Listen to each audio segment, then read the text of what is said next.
तो चलिए दोस्तों, आज हम लोग बात करने वाले हैं नीलांबर पीतांबर यूनिवर्सिटी में अंडरस्टैंडिंग इंडिया का क्वेश्चन पेपर किस टाइप से आएगा और कहाँ से क्या पूछा जाएगा। ठीक है, चलिए सारी चीज़ें बात करेंगे। सारे पासे हम आपके सामने खोल के रखेंगे। ऑब्जेक्टिव आएगा या सब्जेक्टिव आएगा, पेपर कैसा होगा सब कुछ जानेंगे और आपको स्टडी मटेरियल भी यहाँ पे दिया जाएगा। ठीक है, तो देखिए अंडरस्टैंडिंग इंडिया हिंदी में बोलते हैं भारत को समझना। मैं हिंदी और इंग्लिश दोनों का पेपर लाया हूँ, देख लीजिए ये इंग्लिश है, उसके बाद हिंदी वर्जन है नीचे में। ठीक है, तो हम लोग इंग्लिश में बात करेंगे, हिंदी में समझा देंगे और पेपर को जो पीडीएफ मिलेगा इंग्लिश और हिंदी दोनों में मिलेगा। ठीक है, इससे इंग्लिश मीडियम और हिंदी मीडियम दोनों के बच्चों को सहूलियत हो जाएगा।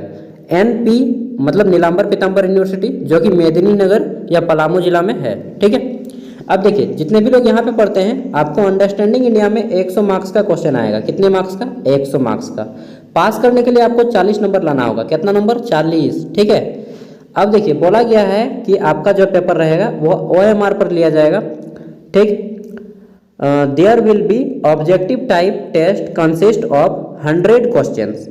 ठीक, इसमें बोला गया है कि प्रत्येक क्वेश्चन जो है आपका 1 मार्क्स का रहेगा और 100 क्वेश्चन रहेंगे ऑब्जेक्टिव। क्या रहेंगे? 100 क्वेश्चन रहेंगे ऑब्जेक्टिव। तो दोस्तों आप लोग तैयारी अब आपको जम के करना पड़ेगा। सच में सब्जेक्टिव होता तो पास करने का कोई चांस भी बनता है, लेकिन ऑब्जेक्टिव में बिना पढ़े पास करना यार नाकों तले चने चबाना हो जाएगा। ठीक है, तो इसलिए पढ़ना जरूरी हो जाएगा। अब 100 मार्क्स ऑब्जेक्टिव क्वेश्चन। BBMKU का नाम सुने? BBMKU धनबाद, वहाँ पर भी होता है ऑब्जेक्टिव क्वेश्चन 100 मार्क्स का। विनोबा भावे में सब्जेक्टिव होता है, रांची यूनिवर्सिटी में सब्जेक्टिव होता है। ठीक है, और आपका नीलांबर पीतांबर यूनिवर्सिटी और BBMKU में ऑब्जेक्टिव होता है। ठीक है, तो आपको BBMKU का सिलेबस को फॉलो करना है।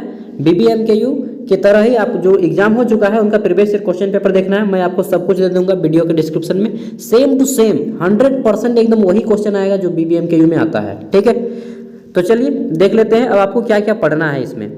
देखिए टोटल आपको यूनिट पढ़ने हैं, unit 1, unit 2, unit 3, unit 4 and 4 unit पढ़ना है, यानी कि 4 इकाई पढ़ना है, 4 चैप्टर पढ़ना है।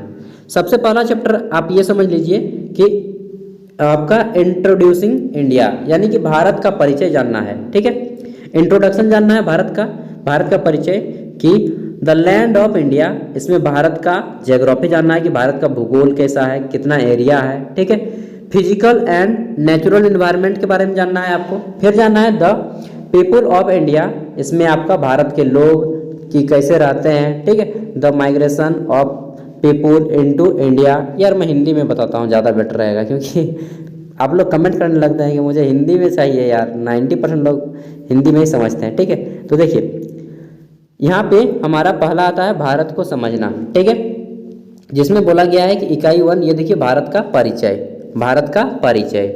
अब देखिए यहाँ पे आपको जानना क्या है कि भारत की भूमि कितनी है, भौगोलिक क्षेत्र कैसा है, भौतिक क्षेत्र कैसा है, प्राकृतिक पर्यावरण कैसा है भारत के लोग कैसे हैं, भारत में लोगों का प्रवास कैसा है। जैसे इंडो आर्यन बोलते हैं, ठीक है, लोग फारसी बोलते हैं, यूनानी बोलते हैं, कुषाण, शक, अरब, तुर्क, मंगोल आदि भारत में कब आए, कैसे आए, भारत इतिहास और संस्कृति के निर्माण में उनका योगदान क्या है, ये सारी चीज़ें आपको जाननी है। ठीक है, आगे देखते हैं। तो बोला गया है कि हमारे देश का नाम जम्बू द्वीप कैसे पड़ा? आपने रामायण सुना है? जम्बू द्वीपे भरतखंडे आर्यावर्ते, वो जो नहीं बोलता है लव कुश, जम्बू द्वीपे। यार चलो यार, मुझे सुर नहीं मिलाना है अभी। ठीक है, उतना भी मैं सिंगर नहीं हूँ। तो हमारे देश का नाम जम्बूद्वीप कैसे पड़ा, सिंध कैसे पड़ा, इंडिया कैसे पड़ा, हिंद कैसे पड़ा, हिंदुस्तान कैसे पड़ा, भारत कैसे पड़ा, ये सारी चीज़ जाननी है। फिर है कि भारत की ऐतिहासिक पृष्ठभूमि, युगों से भारत की ऐतिहासिक पृष्ठभूमि, भारत का स्वतंत्रता संग्राम जानना है, भारत कैसे आज़ाद हुआ, इसका इतिहास क्या है, सारा कुछ। ठीक है, ये हो गया यूनिट 1। यूनिट 2 में आपको जानना है भारत की ज्ञान प्रणाली के बारे में, एजुकेशन सिस्टम के बारे में, कि पहले जो शिक्षा होती थी वह कहाँ पे होती थी, कैसे होती थी, गुरुकुल शिक्षा, पाठ्यशाला शिक्षा, टोल, मकतब, ठीक है, मदरसे, ये सारे क्या होते थे। फिर हम लोग जाते थे ना कि गुरुकुल में शिक्षा प्रदान करने, पेड़ों के नीचे में बैठ के, बस वो सारा कुछ जानना है। आधुनिक शिक्षा की शुरुआत कब हुई, ब्रिटिश सरकार की शैक्षणिक नीतियाँ। ठीक है, फिर है कि भारत में उच्च एवं तकनीकी शिक्षा का विस्तार कैसे हुआ, ये सारा कुछ जानना है। अगला जानना है कि राष्ट्रीय विकास में शिक्षकों की भूमिका क्या है, दायित्व क्या है, सरकार की शिक्षा नीति क्या है। 1986 और 2020 दोनों को जानना है। ठीक है, 2020 जो अभी आप लोग कर रहे हैं ये 2020 के तहत है, ग्रेजुएशन 4 साल का हो गया है।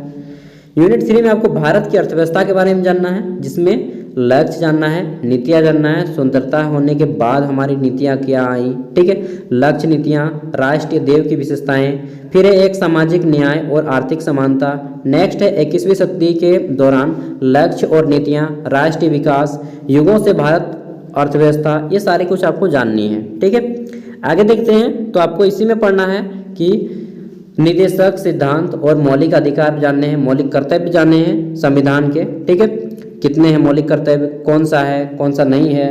और चौथे टॉपिक में जानना है समकालीन भारत का निर्माण। इसमें आपको पॉलिटिकल साइंस रिलेटेड क्वेश्चन आएंगे, जैसे कि स्वतंत्रता कब हुआ, ठीक है, 1885 से 1947 के बीच में क्या क्या आंदोलन हुआ, भारत के संविधान का निर्माण कैसे हुआ, मौलिक अधिकार क्या है, मौलिक कर्तव्य क्या है, कितने हैं, कहाँ से लिया गया है, भारत की विदेशी नीति, मुख्य तत्व, ठीक है, धर्मनिरपेक्षता, लोकतांत्रिक भारत में एक नागरिक का संवैधानिक एकमात्र, झारखंड का गठन कैसे हुआ, चुनौतियाँ, ठीक है, झारखंड में पेशा के विशेष संदर्भ में भारत के पंचायती राज, ये सारी चीज़ें आपको जाननी है, ठीक है।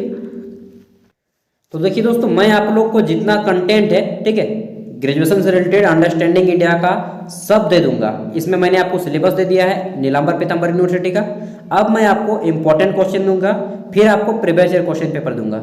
इतना आप लोग के पास हो जाएगा कि लगभग 500 क्वेश्चन का स्टडी मटेरियल हो जाएगा आप लोग के पास, जो कि एग्जाम को क्वालिफाई करने के लिए इजी है। 40 मार्क्स लाना होगा, बशर्त एक है यार, मेहनत करना होगा बस, बिना मेहनत के कुछ भी नहीं होता है दोस्तों। और आप लोग तो एग्जाम दे रहे हैं, वो भी ग्रेजुएशन का, और न्यू एजुकेशन पॉलिसी में, ये बड़ी बात है, ठीक है। पहले क्या होता था, ग्रेजुएशन की आप किसी भी तरह से पार हो जाएंगे, लेकिन अब ऐसा नहीं होगा। ग्रेजुएशन वही बच्चा पार कर पाएगा जो अच्छे से पढ़ाई करेगा, नहीं तो आजकल भूल जाइए। ग्रेजुएशन सच पूछेगा ना, आज का जो ग्रेजुएशन है ना, बीटेक की जो पढ़ाई होती है, बैचलर ऑफ टेक्नोलॉजी, उसके बराबर कर दिया है। मजाक नहीं बोल रहा हूँ, बीटेक भी 4 साल का होता है, ग्रेजुएशन भी 4 साल का हो गया है। बैचलर ऑफ टेक्नोलॉजिकल के बराबर हो गया है आपका ग्रेजुएशन। मजाक नहीं लेना है, सीरियसली लेना है अब, ठीक है। तो मैं सब कुछ दे दूंगा, आप हमारे साथ जुड़े रहिएगा। और हाँ, ये जो नंबर दे रहा है, इस नंबर पे आप लोग का जैसे ही एग्जाम हो जाता है, इस नंबर पे क्वेश्चन पेपर अपना भेज दीजिएगा। एक रिक्वेस्ट हो, हम्बल रिक्वेस्ट यार, समझ रहे हैं ना। तो चलिए, आप लोग मदद कीजिएगा, मैं आपकी मदद करूंगा। इसी तरह से मैं आपके जो जूनियर हो जाएगा ना, जूनियर बच्चे आएंगे, वो मैं आपको उनका हेल्प कर पाऊंगा आपकी मदद से। तो कहते हैं ना कि एक साथ विकास करेंगे, सबका साथ सबका विकास। और बाद बाकी आप लोग समझ ही जाएंगे धीरे धीरे। ग्रेजुएशन में आए हैं, ऐसा बात नहीं है कि आप लोग केवल किताबी शिक्षा ले रहे हैं। आप लोग को किताबी शिक्षा के साथ यहाँ पे नैतिक शिक्षा भी दिया जाएगा। मैं यूनिवर्सिटी की बात कर रहा हूँ, अपना बात नहीं कर रहा हूँ, ठीक है। Thank you, all the best दोस्तों। अच्छे से एग्जाम दीजिए, पढ़ाई कीजिए, खूब मन लगा के पढ़िए यार। पैसा बर्बाद हो जाएगा दोस्तों अगर आप लोग फेल हो जाएंगे, तो मजाक नहीं बोल रहा हूँ, फिर बाद में दिक्कत होगा। चाहे आप खुद की कमाई से पढ़ रहे हो, चाहे माता पिता की कमाई से पढ़ रहे हो, पैसा तो पैसा है बॉस, और जाएगा ना तो अफसोस बड़ी होगा। इसलिए अभी मेहनत कर लीजिए,